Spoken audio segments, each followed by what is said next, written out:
안녕하세요, 여러분. 오늘은 제가 좀 부족하긴 한데, 어떤 찬양을 들었는데 이 찬양이 너무 은혜가 돼서, 근데 이 찬양이 피아노로 쳐야 이게 곡이 좀 말이 되더라고요. 그래서 사운드가 괜찮더라고요. 그래서 오늘은 함께 내 모습 이대로라는 찬양 한번 같이 하시고, 그리고서는 이제 같이 말씀 한 자랑 나눠보도록 하겠습니다.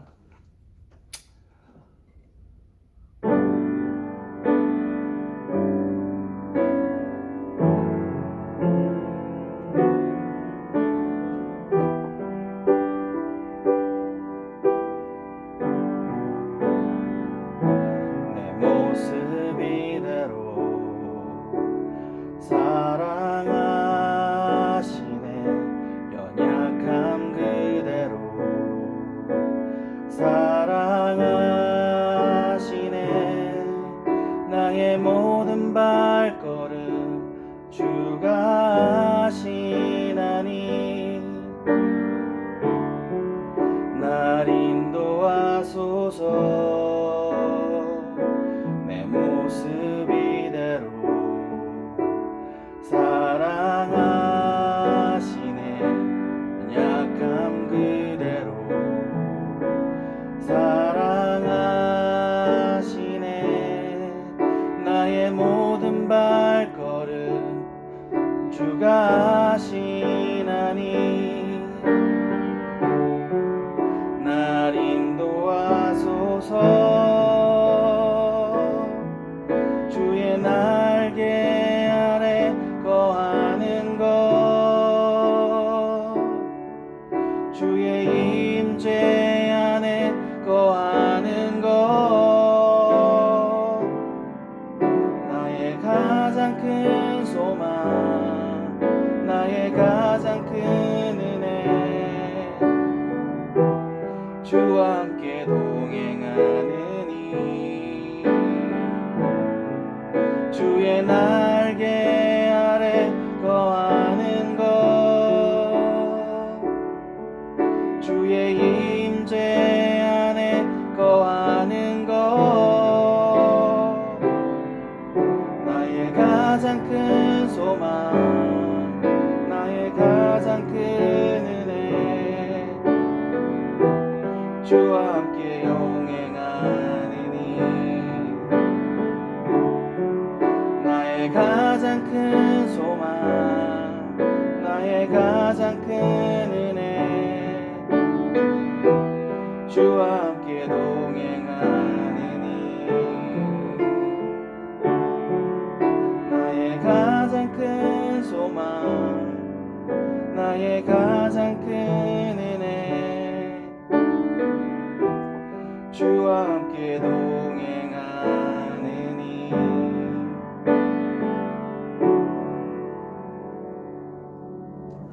기도하시겠습니다. 하나님 아버지 감사합니다. 오늘 아버지 말씀에 찬양으로 아버지 먼저 시작합니다. 정말 우리의 가장 큰 소망은 주가 저희와 함께 동행하는 것, 또 저희가 주님 안에 말씀 안에 사는 것, 하나님이 정말 동행하시는 길, 이끄시는 길로 살아가는 것입니다. 저의 삶을 아버지 주님의 인도하심에 따라 순종하며 사는 삶으로 바꿔주시고 저의 삶 속에 주님께서 항상 함께 하신다는 것을 알고 은혜 받으며 또 은혜 누리며 살아가는 하루 되게 인도하여 주시옵소서. 오늘 말씀 나눌 때에도 이 죄인의 입술을 통하여 주님의 말씀 전하여 주시옵고 그 말씀이 저희 삶에 아버지 주님의 말씀이 되시어서 저희 영혼까지도 저희 뼈까지도 골수까지도 쪼개는 그 능력을 아버지 발휘하여 주시기를 간절히 바랍니다. 성령님께서 함께 하시고 저에게 좋은 가르침 주시기를 기도드립니다. 감사합니다. 예수님 이름으로 기도드립니다. 아멘. 죄송합니다. 제가 너무 오랜만에 건반을 쳐봐가지고 좀 틀렸네요. 근데 은혜를 좀 나누고 싶어서 오늘은 이 찬양으로 함께 시작을 해봅니다. 오늘 말씀은 에스겔서 11장 16절의 말씀입니다. 에스겔서 11장 16절의 말씀입니다. 이게 제가 그냥 요즘에 혼자 좀 묵상하고 있는 말씀인데 에스겔서가 얼마 전에 이 말씀을 보면서 좀 은혜가 많이 됐어요. 그래서 그냥 혼자 은혜만 갖고 있기가 도전과 은혜였는데 그러기가 조금 너무 아까워서 제가 오늘 함께 나누려고 합니다. 에스겔서 11장 16절 말씀. 그런즉 너는 말하기를 주 여호와의 말씀에 내가 비록 그들을 멀리 이방인 가운데로 쫓아내어 여러 나라에 흩었으나 그들이 도달한 나라들에게 내가 잠깐 그들에게 성소가 되리라 하셨다 하고,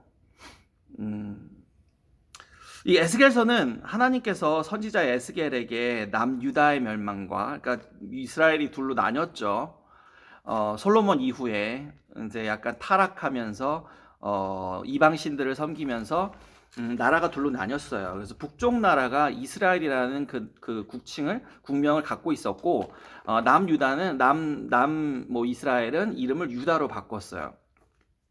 근데 이미 북이스라엘은 멸망을 했고요. 아시리아라는 왕국을 통해서 멸망을 했고, 이 아시리아가 이제 바벨론이라는 제국에 의해서 이제 멸망을 하게 됩니다.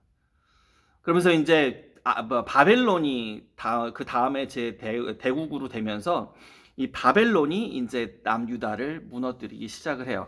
그래서 이때는 이미 이제 남유다가 거의 다 이제 무너진 상황이었고, 이제 바벨론에게 뺏긴 상황이었고, 이제 예루살렘, 성전이 있었던 예루살렘만 아직 건재하게 그 자리를 지키고 있었던 상황이었는데, 하나님이 에스겔에게 비전을 보여주시죠. 그래서 앞으로 이런 일들이 있을 거야. 근데 이런 일들이 있을 건데 내가 왜 이런 형벌을 너희 이스라엘 민족에게 주는지 잘 봐도 라는 이유를 주시며, 이제 에스겔에게 이런 뭐라 그러죠? 뭐 예언의 것들과 미래의 일들과 지금 일어나고 있는 에스겔이 보지 못하고 있었던 이스라엘 민족의 타락, 뭐 이런 것들을 보여주시는 그런 장면이에요. 그래서 이스라엘 민족이 하나님에게 저지른 불법과 좀 정말 추접스러운 죄를 에스겔에게 이렇게 알려주시는 그 구약의 복음서입니다. 심지어 에스겔서 8장을 보시면 이 이스라엘의 제사장들이 솔로몬이 지은 하나님의 전에서 이방신들을 숭배하고 그 앞에서 온갖 진짜 추접하고 퇴폐한 이방신의 제사 의식을 행하는 것을 하나님께미 에스겔에게 직접 보여주시는 장면이 나와요. 그래서 에스겔아, 잘 봐라. 너희가 나를 숭배하기 위해, 나에게 예배드리기 위해 만들어 놓은 이 전 안에서 어떤 일이 벌어지고 있는지를 잘 봐라. 그래서 솔로몬이 지은 이 하나님의 성전은 모든 이스라엘 민족에게 하나님의 영이 임재하심을 직접 보여주신, 그래서 하나님께서 직접 인정하신 하나님의 성전이었어요. 그 전까지는 이스라엘 민족들이 이 하이 플레이스라고 하죠. 높은 곳. 한국 성경이 어떻게 있는지 모르겠는데 영어 성경에 하이 플레이스라고 나와요. 거기서 이 제단을 쌓고 이제 예배를 드렸죠. 제사를 드렸죠. 그게 이제 높은 곳, 거의 산 꼭대기나 그 주변 지역의 가장 높은 지역에 이렇게 올려놓는 거죠. 이게 오늘날 전통에도 여러분 있어요. 오늘날 전통에 여러분 그 불교를 보시면 왜 하필이면 불교는 꼭 산 꼭대기에다가 절을 짓죠? 그죠? 사람들이 안 가는데 그렇지 않나요? 거기다가 놓고 사람들이 꼭 이렇게 고행을 하면서 올라와서 거기서 이제 제사를 드리게 만들죠. 이런 전통들이 사실은 이런 하이플레이스에서 저는 온 거라고 좀 생각을 해요. 근데 그들에게도 이런 하이플레이스가 있었고, 그게 원래는 우상들, 그러니까 이방신들과 우상들을 이렇게 제사 드리던 장소였는데, 이때 당시에 이스라엘 민족에게는 아직 성전이 지어져 있지 않고 없었어요. 그러니까 다윗에게도 그러죠. 너의 손에 너무 많이 피가 묻었기 때문에 너를 통하여 하나님께서 성전을 짓게 하지 않겠다. 그래서 너의 자녀, 너의 다음 사람을 통하여 나는 나의 성전을 짓겠다라고 말씀을 하시죠. 그래서 솔로몬을 통해서 성전을 지으시는 거죠. 그렇지만 그 단상이 하나님께서 이제 성전이 지어짐으로 하여금 더 이상 하이 플레이스에서, 높은 곳에서 제사를 드리지 말라고 하세요. 그래서 그 다음에는 어떻게 제사를 드리냐면 꼭 이 성전에 와서 제사를 드리거나, 제사를 드려야 하는데 성전에 올 만한 입장이 안 되면, 상황이 안 되면 이렇게 성전을 향하여서 방향을 놓고 거기다 제단을 쌓고 제사를 드려라고 하나님이 이야기를 하시죠. 그만큼 이 성전은 이스라엘 민족에게 정말 중요한 영적인 지표를 제공했고요. 그 성전에서 드려지는 예배는 하나님에게 정말 큰 의미가 있었습니다. 그런데 바로 그 성전에서 이방신에게 예배가 드려졌고요. 그 안에서 온갖 태폐스러운 제사 의식이 뻔뻔스럽게 행해지고 있었던 것입니다. 여러분, 이방신들의 예배 이렇게 제사는요. 너무 좀 진짜 추악해서 말하기가 조금 그럴 정도예요. 보통 뭐 이렇게 아직 이렇게 결혼하지 않은 이렇게 성을 잘 모르는 여성을 뭐 죽이거나 그죠 제물로 사용하거나 아기를 죽여서 제물로 사용하거나 아니면 보편적으로 굉장히 성적으로 타락한 행동들을 하는 것이 제사의 모습이었어요. 거의 보편적으로 다 그랬었어요. 그거를 하나님의 전에서 하나님을 예배드리기로 지명된 제사장들이 했다는 거예요. 그리고 모든 이스라엘 민족이 하나님의 전 앞에 나와서 그런 행동들을 했었다는 거죠. 하나님의 노여움이 왜 온 이스라엘 민족에게 미쳤고 또 바로 이 성전을 비롯한 모든 제사장들과 민족들에게 저주와 형벌이 감행되게 되었었는지 너무 잘 나타내고 있는 장면이죠. 여러분, 여기서 우리가 한 가지 당연하지만 중요한 사실을 알게 됩니다. 형식적으로만 드려지는 예배는 하나님이 받으시지 않는다는 것입니다. 우리가 교회에서 만들어 놓은 예배의 형식, 기도의 형식, 섬김의 형식은 우리의 하나님의 거룩하심을 표현하게 하기 위한 방식으로 만들어 놓은 우리 교회의 전통들이에요. 이런 거룩해 보이는 예배와 거룩해 보이는 기도의 형식들은 우리를 다른 사람들에게 거룩하게 보여지게는 할 수 있지만요. 에스겔에게 하나님께서 노하신 것처럼 우리의 마음과 영이 하나님을 경배하지 않고 우리의 삶의 모든 행동과 소유욕이 하나님이 주인 되신 것을 부인하고 산다면 우리는 에스겔서에서 등장하는 이스라엘의 민족과 똑같은 예배, 똑같은 제사를 드리고 있는 것입니다. 주일에 예배당에 나와서 나와 하나님께 예배를 어떻게 드리느냐 하는 것도 정말 중요하지만 사실 주중에 우리가 가정에서 일터에서 또 친구들과 보내는 시간들 속에서 얼마나 올바르게 또 온전하게 예배의 삶을 사느냐가 하나님께는 더 중요한 것입니다. 우리는 예수님의 십자가의 헌신 덕분에 우리 안에 성령님의 임하신 후에서야만 우리 몸인 지체가 이게 하나님이 성전으로 인정하셨고 교회로 인정하셨다라고 많이들 배우고 저도 그렇게 알고 있었는데요. 오늘 본문에 보면은 하나님이 다른 이야기를 하시죠. 오늘 본문에서는 하나님께서는 우리의 마음과 영이 항상 주님의 성전이었다. 항상 그랬다. 구약 때도 그랬고 태초에도 그랬고 처음부터 그랬었다라고 이렇게 보여주시는 거예요. 우리는 하나님 성전으로서 하나님이 보내시는 모든 장소에서 우리가 가는 모든 곳에서 하나님의 영광을 나타내는 제사의 제단임을 오늘 본문에서 하나님께서 보여주고 계십니다. 그래서 오늘 16절 후반부에 하나님께서 에스겔에게 이렇게 말씀하시는 거예요. 여러 나라에 흩었으나, 그러니까는 이제 뭐 다 포로로 잡혀갔죠. 이스라엘 민족들이 북이스라엘, 뭐 남유다 할 거 없이 예루살렘에 있었던 제사장들 모든 사람들이 다 끌려갔죠. 그래서 여러 나라에 흩었으나 그들이 도달한 나라들에게 내가 잠깐 그들에게 성소가 되리라 라고 말씀을 하시는 거예요. 이 예루살렘은 박살이 났죠. 성전도 무너졌죠. 그렇지만 너희가 흩어진 그곳에 나의 사람은 그 안에 회개하고 내게 돌아온 자들에게는 내가 너희들을 성소로 삼으리라 하신 거예요. 여러분, 혹시 여러분 가정에서의 예배는 건강하십니까? 혹시 여러분의 가정은 세상의 성공을 계획하고 그 계획을 이루는 그런 본부로만 사용되고 교회만이 여러분의 예배의 자리로 지정되며 살고 계시지는 않습니까?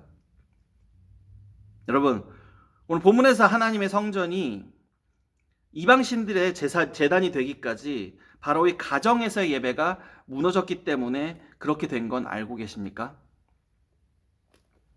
하나님은 솔로몬이 지은 성전은 지키시지 않고 무너뜨리셨어요.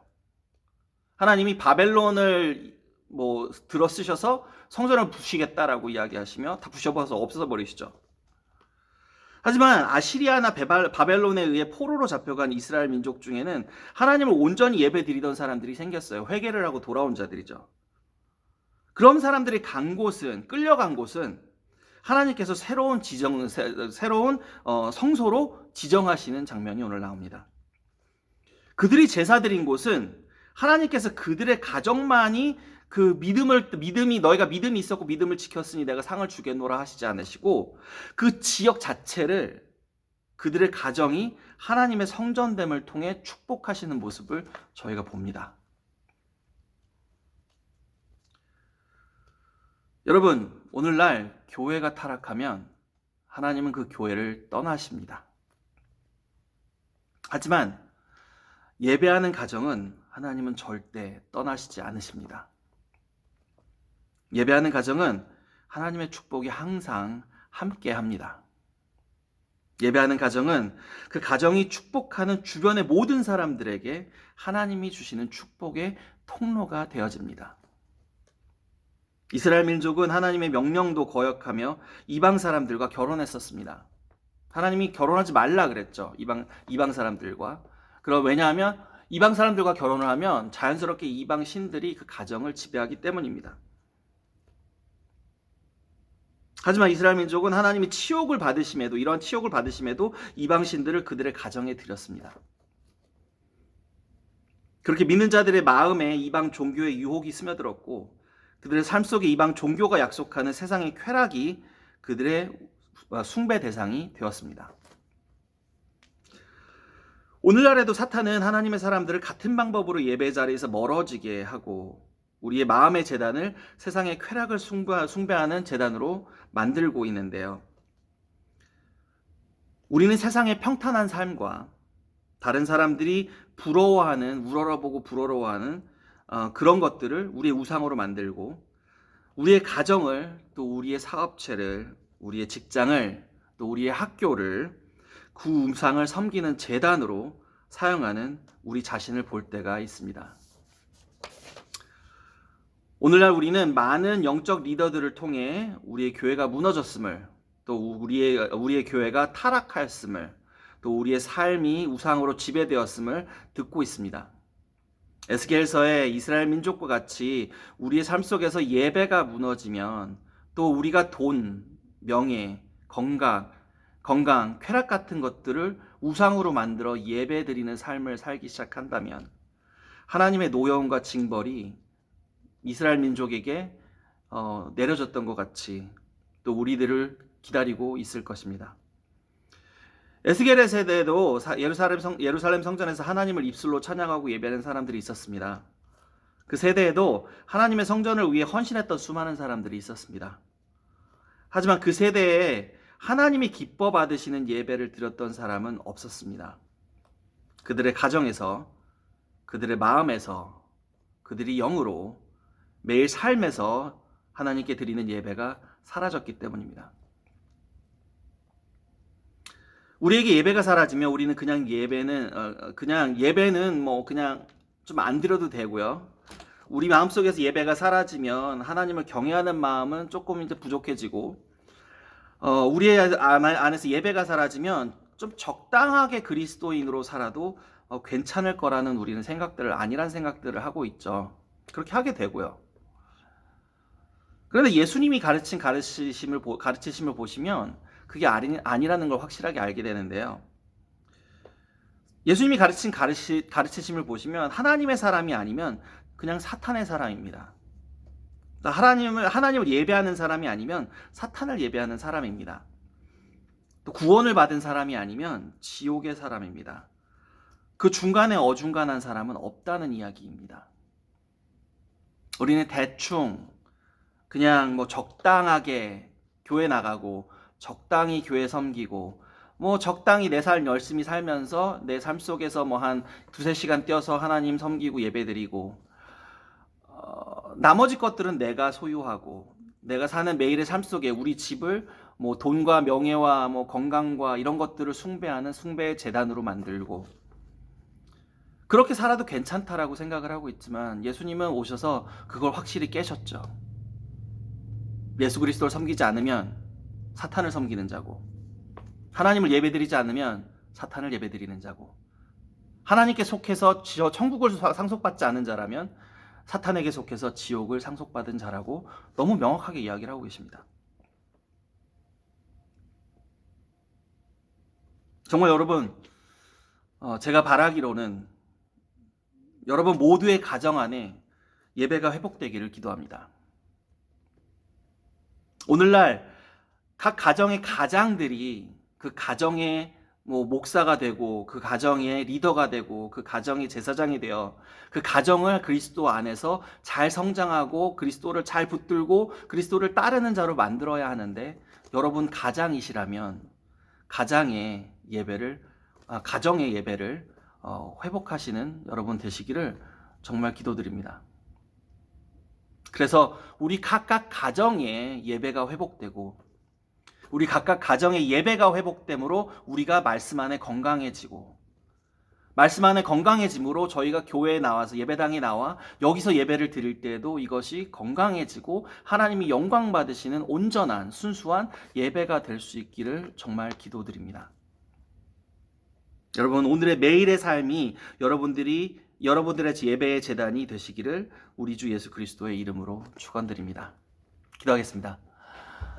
하나님 아버지, 저희가 살면서 저희의 가정, 저희의 집, 저희의 또 회사, 일하는 우리의 비즈니스, 우리의 또 학교, 친구들 만나 어울리는 시간, 이런 것들을 구분하며 우리가 교회에 나오는 시간만이 하나님께 예배드리는 시간이라고 떼어놓고 나머지 시간은 내가 원하는 대로 내가 갖고 싶은 것, 내가 누리고 싶은 것들을 누리는 시간이라고 떼고 살았음을 고백드립니다. 아버지, 저희가 주님 앞에 그런 것들을 내려놓고 주님이 주신 가정이 저희 예배의 전이고 또 주님께서 보내주신 우리의 직장이 또 우리의 사업처가 주님께서 만들어주신 재단임을 인정하고 믿지 않는 세상 친구들 또 믿는 친구들 사이에서 갖는 시간들이 주님께서 받으시는 예배라는 것을 인정하고 저의 삶 모든 부분을 주님께 예배가 되기를 원합니다.